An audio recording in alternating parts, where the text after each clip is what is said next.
All right, so in this video, we're going to take a look at how to identify a bullish or bearish market. I think it's important to understand that you don't need to use charts to kind of know if the market is bullish or bearish. All you need to do is look at kind of price, and if price is heading higher, or let's say you just have one position, one contract, one share of something, and it's trending to the upside, or you're being profitable, then in that case, the market's kind of bullish. So you don't really need to look through charts, but in this example and in this video, we'll go ahead and look at charts just for illustrative purposes and demonstration. So let's go in and I'll give you kind of a three-step approach into this. And the first way is to check the price action on a longer time frame. I think this is one of the most simple way to do that, rather than people overcomplicate it. They try to, put on a ton of indicators. You really don't need a lot of things going on. So let's say I'm looking at Meta or Facebook, and I've got a 30-minute, and I'm trying to figure out, is the stock bullish or is it bearish? Well, what you can do is just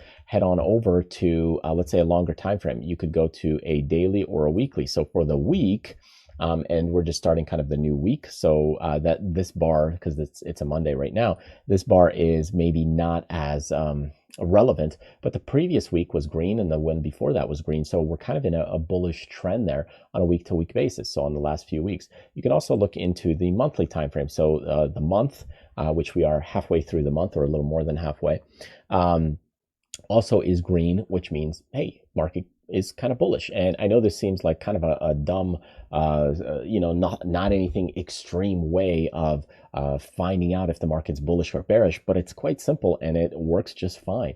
Remember, position management, money management, it's way more important than trying to really understand and gauge exactly the precision of the markets, because you'll never time the tops or the bottoms. That's kind of a fool's game. But if you're just looking for, hey, what's a general market trend, or what's the general direction of this stock? Well, you can kind of quickly spot that just by looking at the longer term bars. Let's say you're trading a 5-minute and you're trying to figure out, okay, well, do I want to enter here, here, here? Well, you could just look at the daily, and for the day, it is, bullish. So you may want to go more bullish. Okay, idea number 2 could be something like, see if the market is making higher highs or lower lows over the recent time period. So the other way is, let's say you're looking at this daily chart time frame. And the other way to look at it is say, okay, well, are we creating higher highs or lower lows? So what you can see is, okay, well, in this case, we are continuing to make higher highs. So every time it rejects, it's going up and up and up. So it's kind of like, think of it like bouncing from one rock to the next. So eventually you're kind of doing that, and higher lows. So overall, it's kind of doing that. There was a little bit of a connect the dots kind of lower low, but hey, overall, you're kind of moving in the upward direction. So even if you just connect those lower, boom, lows, that's another way to look at it. So it's as simple as that. Okay, and if we go into maybe backtrack a little bit just to show you, you can do the same thing on this bearish way. So this, if we're looking at this time frame, well, in this case, well, the highs that we have continues to go kind of down. So in this case, well, it's a little bit bearish for the time being. Okay, let's look at the third one, and that is looking at a moving average and watching the trend. So moving average can be very nice and helpful. So here I've got this moving average on here, and the one that you use is totally up to you. You can fine tune it based on what makes sense in your case. But this moving average is right now, if we look at the input, it's 21. But let's say you go to, well, I'll use 89 for the Fibonacci moving average here. And let me see, there we go. So what you can look at is the stock price above it? So in the past, what we've got is the stock was below it, and it was heading kind of to the downside.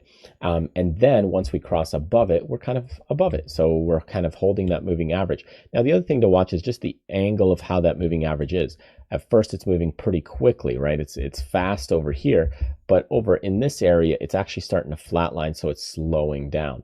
So what you'll want to look at in those cases as well is, as that moving average is slowing down, you could say, well, now we could be in a little bit of a price stall. Still bullish overall, it's above the moving average, but you could be stalling out. So anyways, those are a couple of ways. That's 3 ways to look and identify market direction or stock direction, bullish or bearish. You can look at it from a SPY, or the S&P 500 index, to or SPX, to looking at the position and how the market is moving. This just gives you an idea of the trend and direction and identify if the market's bullish or bearish. It doesn't mean, hey, the position you should also put on is bullish or bearish, because you might have a strategy that's counter trend. Meaning, like, if the market's stretched, you put on a bearish position, or if it's stretched to the downside, you put on a bullish position. So that's a whole different ballgame. That's positioning and doing the strategy and making it work. Rather than here, we're just looking at identifying the trend and where it's going. So for now, it's moving to the upside, and that's what it is. But if you're looking for a strategy where it's reversing, yeah, it's possible where if you measure the distance, and you can say every time the market is stretched X amount, I short the stock. And that is, again, looking at your position and strategy, business plan for trading. That's a whole different game. And here, I just mentioned a few different ways for you to actually look at identifying if the market is kind of bullish or bearish. So that gives you a few ideas. There's many more out there. There's different ways to do it. I'm just giving you a handful of ideas here. So, you might think, well, is there really only 3? No, I'm just trying to simplify things for you. And you can go in and use many other indicators and methods and so on, but I'm just showing you some simple practical techniques that doesn't take a lot of time. And at the end of the day, it's not really just about identifying market directions. It's also about just managing position. You might have a non-directional strategy, like options iron condor. You might have a much more directional or contrarian strategy. So make sure this fits with your strategy and plan and how you manage those positions. Anyways, thank you so much for joining me, and I will see you in the next video.